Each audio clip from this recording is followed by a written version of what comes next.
नमस्कार, स्वागत है आपका। आप देख रहे हैं इंडिया वॉइस और मैं हूं आपके साथ योगेश पांडे। झारखंड में मनरेगा घोटाले में निलंबित आईएएस पूजा सिंघल और उनके सहयोगियों से जुड़े ठिकानों पर 6 मई को ईडी की छापेमारी और उसके बाद पूजा सिंघल की गिरफ्तारी के बाद से ईडी ने राज्य के लोगों पर अपनी एक अलग छाप छोड़ दी है। मनी लॉन्ड्रिंग के केस में एक एक कर बड़े चेहरे को दबोचने वाली ईडी की छवि इन दिनों झारखंड पुलिस से कहीं बेहतर बनी हुई है। अब झारखंड के लोगों में ईडी के प्रति विश्वास और भी ज्यादा बढ़ गया है। इसका अंदाजा केवल इसी बात से लगाया जा सकता है कि जमीन विवाद से लेकर सामान्य मामलों में भी लोग न्याय के लिए अब ईडी का दरवाजा खटखटाते नजर आ रहे हैं। और उधर जेल में बंद कोयला कारोबारी और झारखंड हाईकोर्ट के अधिवक्ता राजीव कुमार के 50 लाख घूसकांड मामले में संलिप्तता के साथ और उसके बाद ईडी के रडार पर आए कोलकाता के व्यवसायी अमित अग्रवाल को सुप्रीम कोर्ट से करारा झटका लगा है। दरअसल कोर्ट ने अमित अग्रवाल को राहत देने से साफ तौर पर इनकार कर दिया है। सुप्रीम कोर्ट के न्यायाधीश संजीव खन्ना और न्यायाधीश जेके महेश्वरी की खंडपीठ ने सुनवाई करते हुए राहत देने से इनकार कर दिया है और कहा है कि पहले इस मामले को लेकर उन्हें झारखंड हाईकोर्ट जाना चाहिए। और आपको बता दें कि कारोबारी अमित अग्रवाल की ओर से वरिष्ठ अधिवक्ता और राज्यसभा सांसद कपिल सिब्बल ने सुप्रीम कोर्ट के समक्ष दलील पेश की है। पूरे मामले पर राजनीतिक उठापटक भी जारी है, लगातार वाद प्रतिवाद भी जारी है, लगातार आरोप भी लग रहे हैं। क्या कुछ नेताओं का कहना है, पहले वो सुनिए आप, उसके बाद चर्चा की शुरुआत करते हैं। है का माहौल भारतीय जनता पार्टी के देखिए, जहाँ जहाँ भारतीय जनता पार्टी की सरकार नहीं है वहाँ अस्त व्यस्त करना चाहती है सिस्टम को।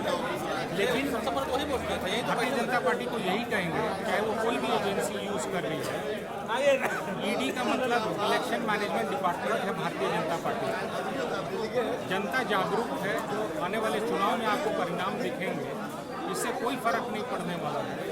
हम लोग की जो सरकार है जनता की सरकार और जो जांच एजेंसियां हैं उस पर राज्य के लोगों का विश्वास न होना एक गंभीर चिंता का विषय है, क्योंकि जिस तरह से लोग ईडी की कार्रवाई से संतुष्ट होकर यह मानकर चल रहे हैं कि भ्रष्टाचारियों पर नकेल कसा जाएगा, बड़ी संख्या में लोग ईडी के पास शिकायत लेकर जा रहे हैं और जानकारी भी दे रहे हैं कि कौन कौन से ऐसे लोग हैं जिन्होंने भ्रष्टाचार के माध्यम से कुछ संपत्ति अर्जित की है, कई बेनामी संपत्ति उन लोगों ने अर्जित करके रखा हुआ है। तो लगातार ईडी की कार्रवाई जारी है और ऐसे में अब यह कहा जा रहा है कि दरअसल बड़ा झटका लगा है अमित अग्रवाल को, सलाखों के पीछे तक पहुंच गया है अमित अग्रवाल और सुप्रीम कोर्ट में ईडी की कार्रवाई को चुनौती देने पहुंचा था, लेकिन सुप्रीम कोर्ट ने एक बड़ा झटका दिया है। हमारे साथ कुछ मेहमान जुड़े हुए हैं, आपका परिचय करा देते हैं। इंदुकान दीक्षित जी हैं, वरिष्ठ पत्रकार के तौर पर हमारे साथ जुड़े हैं। इंदुकान दीक्षित जी, आपका बहुत बहुत स्वागत है। भारतीय जनता पार्टी के प्रवक्ता प्रतुल सहदेव जी हमारे साथ जुड़े हुए हैं। प्रतुल जी, आपका भी बहुत बहुत स्वागत है। इंदुकान जी, सबसे पहले आपका रुख करेंगे। मुझे लगता है जो आज सुप्रीम कोर्ट ने जो बातें कही हैं अमित अग्रवाल के संदर्भ में, बहुत ठीक ही कही होंगी, क्योंकि हाई कोर्ट को छोड़ करके सीधे सुप्रीम कोर्ट में चुनौती दे देना और यह कहना कि भाई हमें राहत दी जाए, हमें फंसाया जा रहा है, जबकि साफ तौर पर दिख रहा है कि आरोपी है। सुप्रीम कोर्ट के फैसले को आप किस तरीके से देखते हैं? नमस्कार योगेश पांडे जी और प्रतुल जी। सबसे बड़ी बात क्या है कि एक नया ट्रेंड, एक नया चलन है अपने देश में कि जो पैसे वाले लोग हैं और जो भ्रष्ट हैं वो सीधे सुप्रीम कोर्ट पहुंच जाते हैं। जिन्होंने कानून का उल्लंघन किया है वो नीचे की कोर्ट को तो समझते हैं। कई मामलों में हाल फिलहाल में सुप्रीम कोर्ट ने और हाई कोर्ट ने टिप्पणी भी की है कि क्या नीचे की कोर्ट की कोई मान्यता नहीं, कोई वैल्यू नहीं कि आप सीधे ऊपर चले आए। कई बार तो वो वापस भी भेज देते हैं। बिल्कुल। लेकिन ये प्रवृत्ति को बढ़ावा भी मैं आपको मानता हूं कि सुप्रीम कोर्ट के कई इंटरवेंशन से मिलता है। उदाहरण के तौर पे जब अभी आपको याद होगा कि रामनवमी जुलूस पे जिस तरह से पथराव हुआ था और उसके बाद जब कार्रवाई हो रही थी दिल्ली में और आपने देखा कि सुप्रीम कोर्ट ने इंटरवीन किया और उस पर स्टेटस को कर दिया, रोक लगा दी।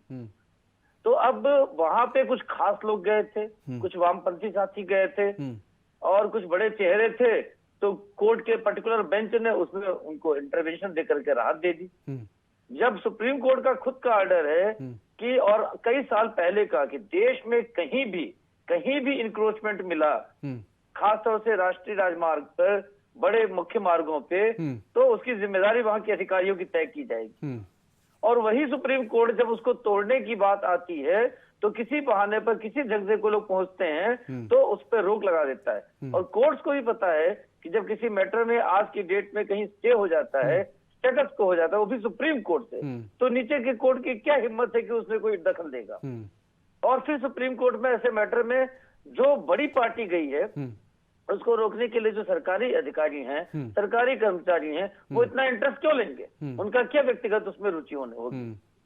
तो वो मामला लटकता रहता है। इसका एक उदाहरण छोटा देखिए, आपको मालूम होगा कि झारखंड लोक सेवा आयोग की नियुक्तियों में तमाम भ्रष्टाचार के आरोप लगे थे और उसमें पूरी की पूरी नियुक्ति जो है एक तरह से हाईकोर्ट से उसमें था कि सभी लोगों को जिनको नियुक्त किया गया है उनको हटा दिया जाए। मेरे ख्याल से ये चौथी नियुक्ति की बात थी, अतुल जी हमें करेक्ट करेंगे, चौथी जो जेपीएससी थी, और उसकी पूरी जांच हुई थी और सीबीआई को जांच दी गई। अब इस मैटर में चूंकि सभी लोग की मिली भगत थी और बहुत सारे लोग रिश्तेदार, नातेदार, नजदीकी लोग अधिकारियों के, तो वो सुप्रीम कोर्ट चले गए। सुप्रीम कोर्ट में उस पे जो हाईकोर्ट का ऑर्डर था उसको स्टे कर दिया और उसके बाद से आज तक वहां हियरिंग नहीं हुई क्योंकि किसी का इंटरेस्ट नहीं कि मैटर पे हियरिंग हो और सारे लोग नौकरी में। अब आप ये देखें कि जो 6 साल से 8 साल से नौकरी में रहेगा उसको आज से 10 साल बाद, 5 साल बाद हियरिंग होती है, हटाने का क्या मतलब? बिल्कुल। तो जो अमित अग्रवाल के मामले में आज सुप्रीम कोर्ट ने कहा है, यही रुख मेरा मानना है कि जहां रूल ऑफ लॉ है जिस देश में, जिस व्यवस्था में, सभी मामलों में होना चाहिए। बिल्कुल ठीक बात आप कह रहे हैं। आपका भ्रष्टाचार के मामले में नाम है, आप घूस देते हुए पकड़े गए, ठीक है, आपने किसी को पकड़वाया, लेकिन घूस देते हुए दिख रहे हैं, आपका नाम जो है ईडी के रडार पे है और आप सीधे सुप्रीम कोर्ट चले जाते हैं बेल के लिए। तो ठीक किया सुप्रीम कोर्ट ने और ठीक खरी खोटी सुनाया। ठीक कह रहे हैं और ऐसे ही होना चाहिए मुझे लगता है। आपने इतने उदाहरण दे दिए हैं। दरअसल यहाँ पर समस्या ये आती है ना कि ये जो वकील हैं ये तमाम सारे इनके खर्चे कैसे चलेंगे। बहुत सारे ऐसे मामले होते हैं जिसमें कि हाईकोर्ट का कोई मतलब ही नहीं होता है। आपने इतने उदाहरण दिए, अभी ताजा उदाहरण देख लीजिए, काशी वाला ही देख लीजिए, जिस तरीके से ज्ञानवापी मंदिर में शिवलिंग का मामला जो आया, जब सुप्रीम कोर्ट ने बाकायदा कह रखा है कि भाई उस पूरे एरिया को सील किया जाएगा, उससे छेड़खानी नहीं की जाएगी, हाईकोर्ट में मुझे लगता है वो अपील ही नहीं लेनी जानी चाहिए थी, जो खारिज कर दी गई कि भाई कार्बन डेटिंग नहीं होगी, तमाम सारी चीजें हैं। तो जो बिल्कुल निष्पक्ष फैसला होना चाहिए। जो लेट लतीफी होती मुझे लगता है इस कारण भी हो जाता है कि तमाम सारी चीजें और तमाम सारे जो केस पेंडिंग है इस और भी तमाम सारे लोगों को भटकना पड़ता है और यही वजह होती है शायद सुप्रीम कोर्ट का आज का फैसला। बिल्कुल योगेश, एक छोटा सा जो उदाहरण आपने दिया काशी ज्ञानवापी का, उसमें सुप्रीम कोर्ट का ये है कि पूरे क्षेत्र को सुरक्षित रखिए। बिल्कुल वही चीज, वही मेरा कहने का मतलब है कि वो अपील जब दायर करने गए थे लोग हाई कोर्ट में तो उसी वक्त वो खारिज हो जानी चाहिए थी। इतना दिन जो ये लंबा प्रोसेस चला, सुनवाई चली, लोगों के लिए तमाम सारी अटकलें बनी रही और पैसा खर्च हुआ, तो वो सारा वो समय की बचत की जा सकती थी। लेकिन साथ में सुप्रीम कोर्ट ने ये नहीं कहा है कि किसी चीज की जांच नहीं की जा सकती है। ये जो कार्बन डेटिंग का मामला है ना योगेश जी, नहीं, हम वहां पर चर्चा करने के लिए नहीं जाएंगे। हमारे केवल इतना कहने का मतलब था, हमने उदाहरण ये दिया कि कार्बन डेटिंग का मामला था तो उसमें तो वैसे भी आम पब्लिक, आप भी जानते हैं, हम भी जानते हैं, जब सुप्रीम कोर्ट ने कह रखा है कि उस चीज को हम छेड़ेंगे ही नहीं, उसको एज इट इज स्थिति में बना के रखना है, तो कार्बन डेटिंग क्या कुछ भी नहीं हो सकता वहां पर? अगर होगा तो सुप्रीम कोर्ट की जो आदेश है उसकी अवहेलना हो जाएगी। नहीं, थोड़ा सा इसमें फर्क है, इसमें हम लोग फिर किसी दिन डिबेट भी करेंगे। उसमें जांच पे किसी तरह की रोक नहीं है। वही मैं कह रहा हूँ, जांच की किसी तरह की रोक, ठीक है, उधर नहीं जाएंगे, ठीक है। प्रतुल जी देखिए, लगातार अब जिस तरीके से जो दिन प्रतिदिन मामला बढ़ता चला जा रहा है और अब तो ये भी सुनने में आ रहा है कि ईडी के पास तमाम सारे लोग पहुंच रहे हैं। हालांकि ईडी की तरफ से कोई ऐसा बयान सामने नहीं आया है, कोई जानकारी नहीं दी गई है, लेकिन बताया जा रहा है कि अब ईडी को बहुत सारे ऐसे लोग हैं जो गुप्त जानकारी दे रहे हैं कि कहां कहां पर भ्रष्टाचार हो रहा है। यानी अब लोगों की जो वहां पर विश्वसनीयता थी ईडी के प्रति, मुझे लगता है कि झारखंड पुलिस के प्रति अब ईडी के प्रति ज्यादा बढ़ गई है। जी बिल्कुल, आप देखिए, ऐसे भी अगर जो 2018 में संशोधन हुआ था उसके बाद ईडी के जो पावर थे वो बढ़ गए थे। वो सीज करने का पावर, रेड करने का पावर, कस्टडी में लेने का पावर, इंट्रोगेशन का पावर, ये सारा कुछ इस अमेंडमेंट के बाद आया था। और झारखंड की हम बात करें तो ईडी ने तो ऑफिशियली माना है कि पहले प्रेस रिलीज में इसने माना था कि 100 करोड़ रुपए का घोटाला हुआ और करीब 1-1.5 महीने के बाद एक और प्रेस रिलीज जारी करके कहा कि रिवाइज की आकलन को कि जो 100 करोड़ का आकलन था वो 1000 करोड़ से भी ज्यादा का हो सकता है। ये सिर्फ एक जिले की बात हो रही है। इसलिए हम भारतीय जनता पार्टी के तमाम जो नेता हैं वरिष्ठ, वो गलत नहीं होते जब वो कहते हैं कि जब एक जिले में सरकार के कार्यकाल में 1,000 करोड़ का घोटाला हुआ तो 15,000 करोड़ 20,000 करोड़ पता नहीं किस तरह रकम होगी जिसका घोटाला हुआ होगा इस सरकार के पूरे कार्यकाल में। देखिए, मैं आपकी बात से सहमत हूँ। एक बहुत टेंडेंसी होती है कि हम छोटी छोटी बातों पे स्टे लेने के लिए चले जाते हैं कोर्ट, हायर कोर्ट में। जिस तरह से फेडरल स्ट्रक्चर स्टेट का है, सेंटर और स्टेट के अपने अलग अलग दायरे हैं, उसी तरह से जुडिशियरी में भी ओरिजिनल कोर्ट है, ट्रायल कोर्ट है, फिर कोर्ट का अपील कहाँ होगा, लोअर कोर्ट में ही जजमेंट अपील लोअर कोर्ट बड़े जज के पास होता है, फिर हाई कोर्ट, फिर सुप्रीम कोर्ट, तमाम जगह हैं। लेकिन सच में जिन वकीलों के पास आज नाम है, शोहरत है, उनका सहारा लेकर बड़े रसूख वाले लोग जो हैं वो सीधे पहुंच जाते हैं सुप्रीम कोर्ट में स्टे करने के लिए। और सुप्रीम कोर्ट ने आज स्पष्ट किया कि भाई आप जिस कोर्ट का इसमें जुरिडिक्शन है अपील करने का, आपको अपने अरेस्टिंग पे, आप हाई कोर्ट नहीं जाकर सुप्रीम कोर्ट आ रहे हैं। तो ये बहुत ही करारा तमाशा है, क्योंकि अमित अग्रवाल का जो रसूख है वो झारखंड में किसी से छिपा नहीं है और इन्हें शैडो चीफ मिनिस्टर नहीं, इन्हें सुपर चीफ मिनिस्टर कहा जाता है झारखंड का। तो हम मानते हैं कि ईडी का जो घोटाला हुआ है, ये देश में अभी भी राष्ट्रीय स्तर पे, ये जो ईडी का, माफ कीजिएगा, खनन का जो घोटाला हुआ राष्ट्रीय स्तर पे, इस पे जितनी व्यापक चर्चा होनी चाहिए थी वो नहीं हो पा रही।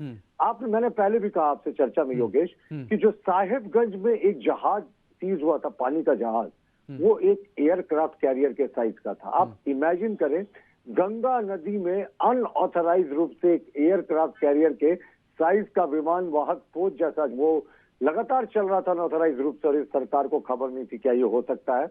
1,000 करोड़ का पत्थर घोटाला हो गया, जिसके तार बांग्लादेश से लेकर सब तमाम दूसरे जगहों तक जुड़े हुए हैं। बिल्कुल। प्रिवेंशन ऑफ मनी लॉन्ड्रिंग के तहत बात आई कि इस पैसे का निवेश देश विदेश में हुआ है। तो मुझे लगता है ये बहुत ही बड़ा घोटाला है और ईडी की जांच को मुझे लगता है बहुत तेजी मिलेगी। अमित अग्रवाल को झटका लगना मुझे लगता है इस सरकार के मुंह पे करारा तमाचा है, सिर्फ अमित अग्रवाल के मुंह पे नहीं। जी बिल्कुल। हमारे सहयोगी हमारे साथ राकेश कुमार रांची से जुड़ चुके हैं सीधे। राकेश, क्या कुछ अपडेट है? आज तो अमित अग्रवाल को बड़ा झटका लगा है और अभी प्रतुल जी कह रहे हैं कि ये झटका दरअसल अमित अग्रवाल को नहीं, झारखंड सरकार पर करारा तमाचा है। राकेश, आवाज मिल पा रही है आपको?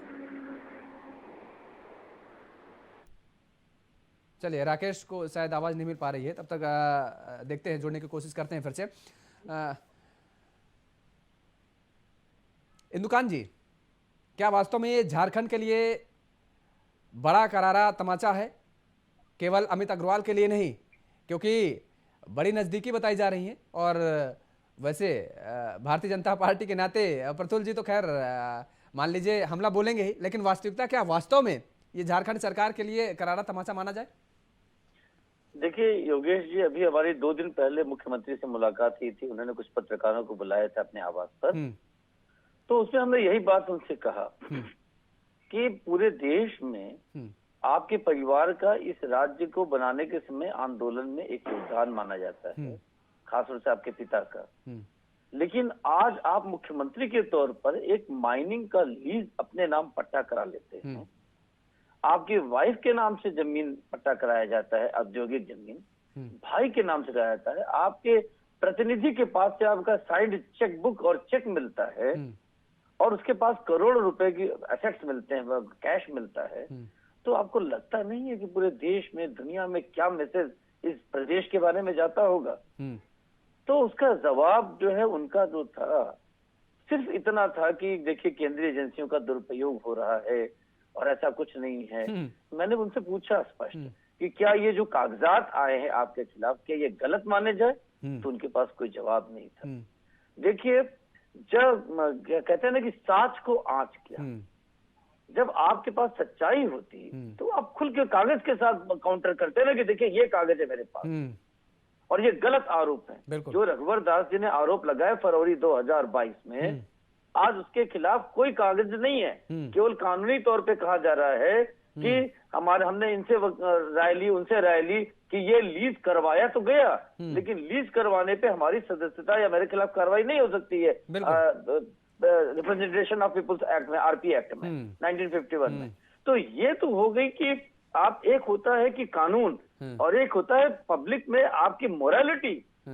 और जो नेता होता है, खासतौर से मुख्यमंत्री, प्रधानमंत्री, राजा, वो मोरालिटी पे, पब्लिक में उसका क्या पोजीशन है, क्या चरित्र है, उस पे उसका शासन और आनक होती है।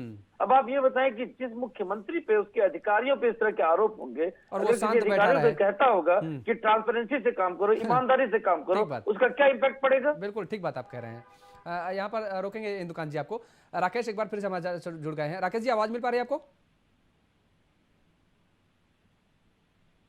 राकेश, आवाज मिल पा रही है आपको?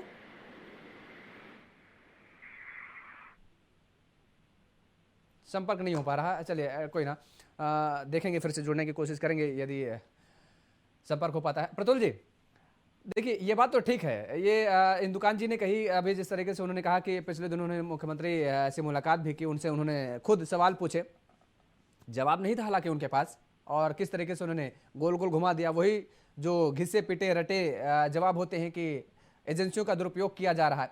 ये बात ठीक है, इस सरकार में भ्रष्टाचार हुआ है, लेकिन अभी तक जो एक संशय बना हुआ है वो यह बना हुआ है कि वास्तव में जो कांग्रेस या झारखंड मुक्ति मोर्चा की तरफ से आरोप लगाया जाता है कि दरअसल एक दिन का भ्रष्टाचार नहीं है, ये सच भी है क्या ईडी की तरफ से अब तक? क्योंकि अभी तक कोई नाम ऐसा आया नहीं कि पुरानी सरकारों में जिन्होंने भ्रष्टाचार किया हो या जिनसे ये लोग मिले रहे हों। क्या वास्तव में ये आपको लगता है? क्या कल हमने चर्चा भी कर रहे थे तो उस दौरान ये भी आया था कि भारतीय जनता पार्टी के नेताओं के नाम नहीं आएंगे, देखिएगा सामने, लेकिन मुझे तो सच बता रहा हूं, बिल्कुल निष्पक्ष तरीके से, आप भी, मुझे उम्मीद है कि आप जवाब देंगे, मुझे उम्मीद ऐसी लगती नहीं कि भारतीय जनता पार्टी का कोई नेता संलिप्त ना हो इस भ्रष्टाचार में, क्योंकि पूर्ववर्ती सरकार में इसका भी पूरा रोल था। ये केवल इस सरकार का रोल नहीं है, पुरानी सरकार में भी इसका रोल था। देखिए, आपकी बात का जवाब देने से पहले मैं इंदुकान जी ने जो जवाब दिया था उस पर एक पॉइंट ऐड कर दूं। उन्होंने बताया था मुख्यमंत्री जी ने खुद को उपकृत किया, अपनी पत्नी को जमीन अलॉट किया, भाई को अलॉट किया, उसमें वो साली का नाम भूल गए थे। अरे ठीक है भाई, पूरा नाम आ गया, पूरा परिवार। अब जो अपनी पत्नी के नाम, अपने भाई के नाम जो कर सकता है, यही से आंकड़ा लगाया जा सकता है कि वो अपने किसी को छोड़ेगा अपने परिवार में, सभी को रेवड़ी की तरह बांट दिया। Yogesh ji, on a lighter side, देखिए मुख्यमंत्री जी ने अपने ससुराल और अपने पिता के पक्ष में सामंजस्य बनाकर रखा, दोनों को उपकृत किया बराबर। नहीं, चलिए भेदभाव नहीं किया जी। लौटते हैं जो इंदुकान जी कह रहे थे और उसके बाद आपने जो प्रश्न किया उस पर। देखिए, भारतीय जनता पार्टी के अगर नेताओं ने गलती की है तो बिल्कुल सजा मिलनी चाहिए, लेकिन हमें नहीं लगता कि हमारे किसी नेता ने इस तरह के अवैध खनन के घोटाले में उनकी संलिप्तता है। और दूसरी बात, माननीय मुख्यमंत्री जी ने सत्ता में आने से पहले कहा था अगर हम सत्ता में आएंगे तो उन्होंने बड़े बड़े नेताओं का नाम लिया था, हमारे पूर्व मुख्यमंत्री का नाम लिया था, हमारे पूर्व मंत्रियों का नाम लिया था, कहा था इनको 3 महीने के भीतर जेल भेजेंगे। और उसके बाद उन्हीं के सरकार के कैबिनेट मिनिस्टर विधानसभा में लिखित जवाब देते हैं कि जिन घोटालों का मुख्यमंत्री जी उल्लेख करते हैं, टी शर्ट घोटाला, टॉफी घोटाला, उनमें कोई गड़बड़ी नहीं है। ये विधानसभा में इनका लिखित जवाब आया। हम तो अभी भी मांग करते हैं इनकी पुलिस, इनका निगरानी ब्यूरो, अगर कोई हमारे नेता ने गलती की है तो सजा दे, लेकिन हमारे किसी नेता ने गलती नहीं की है, ये इनको पता है। इनका 3 साल का टेन्योर खत्म हो गया, अब ये 2 साल का टेन्योर बचा है, तो इसलिए ये सारी इस तरह की वो बातें कहकर ध्यान भटकाने की कोशिश करते हैं। और हमारा देखिए एक और बड़ा प्रश्न है कि मुख्यमंत्री से कैसे सीधे तार इन सत्ता के गलियारों में घूमने वाले लाइजनर से जुड़े हुए हैं। प्रेम प्रकाश एक ऐसा लाइजनर था जिसको मुझे लगता है सब कोई जानते हैं, इसके बारे में कोई परिचय देने की आवश्यकता नहीं है। उसके घर में जब ईडी ने रेड मारा था तो 2 AK-47 बरामद हुए थे। उस समय ईडी ने रांची पुलिस को लिखित में कहा था कि FIR दर्ज कीजिए, क्योंकि कमान में ये बात सामने आई थी कि ये दोनों गार्ड जिसके वो AK-47 बरामद हुए हैं, उनकी ड्यूटी मुख्यमंत्री के आवास पर थी। तो फिर वो अपने हथियार को इन्होंने एक लाइजनर के घर क्यों जमा किया था? आज तक एक भी FIR नहीं हुआ। तो ये सीधे तार जुड़े हुए नहीं है क्या? मुख्यमंत्री के घर में जिस गार्ड की ड्यूटी थी, जिन 2 गार्डों की, उन दोनों के AK-47 वो दलाल प्रेम प्रकाश के यहाँ पर बरामद होते हैं जो आज ईडी की गिरफ्त में है, और अभी तक FIR नहीं। अभी तक FIR नहीं, सही कह रहे हैं जी। और ये केवल एक मामला नहीं है, और भी तमाम सारे ऐसे मामले हैं। जमीन हथियाने के 400 एकड़ एक जमीन अभी, और मैं कहीं पढ़ रहा था तो एक कोई महिला है वो भी बेचारी परेशान हो रही है, उसके लगातार FIR नहीं की जा रही। तमाम सारे ऐसे मामले हैं। राकेश एक बार फिर से हमारे साथ जुड़ गए हैं। राकेश, आवाज आ रही है आपको?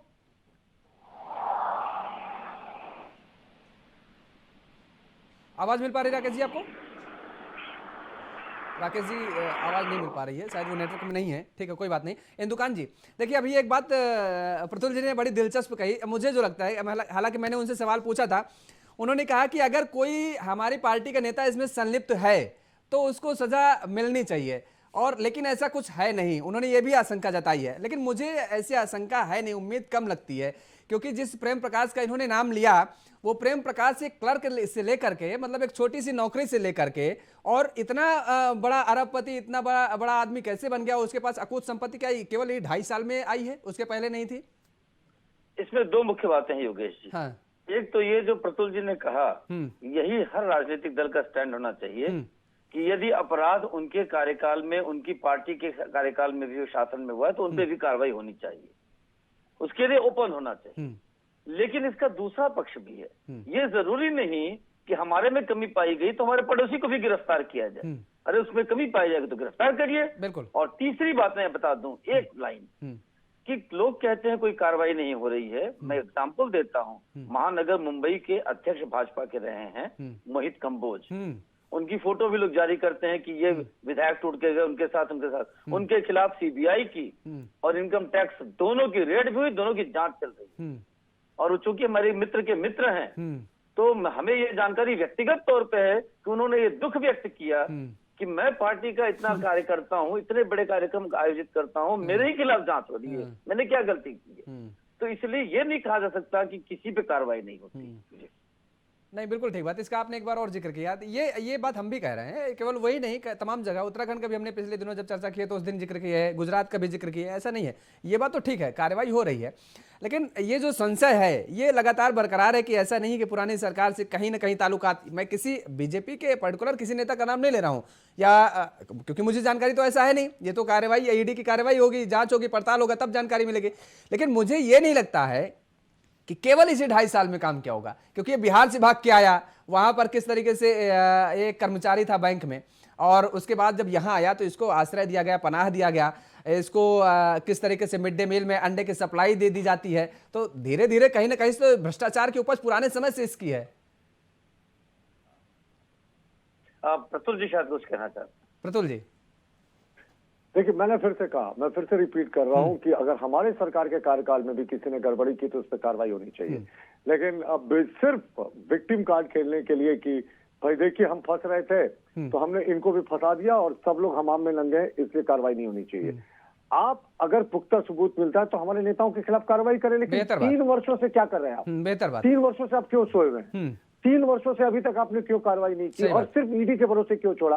आपने तो कहा था कि हमारे मंत्रिमंडल के सारे मंत्री भ्रष्ट हैं, क्यों नहीं 3 साल में कोई कार्रवाई की? 3 साल से हम लूटते रहे। और देखिए, मैं फिर से रिपीट कर रहा हूँ, AK-47 का एक दलाल के घर बरामद होना ईडी की रेड के दौरान, ये बहुत बड़ा बहुत बड़ा पॉइंट। और दूसरी बात, ठीक बात आप कह रहे हैं कि अगर आपके पास सबूत है तो 3 साल में जाहिर तौर पर उन सबूतों को सामने लाना चाहिए, उन कागजातों को सामने लाना चाहिए मुख्यमंत्री कार्यालय में। ठीक बात। और अगर कोई गड़बड़ी करता था तो उसे सलाखों के पीछे भेजना चाहिए था, ये आपकी बात, इसमें दम है। चलिए, फिलहाल आप दोनों मेहमानों को हमारे साथ जुड़ने के लिए बहुत बहुत शुक्रिया। तो लगातार जिस तरीके से कार्रवाई जारी है ईडी के, और ऐसे में अब लगातार हलचल मची हुई है और वाल पलटवार जारी है। इस चर्चा में फिलहाल मेरे साथ इतना ही। देश और दुनिया की तमाम खबरों के लिए देखते रहिए इंडिया वॉइस। नमस्कार।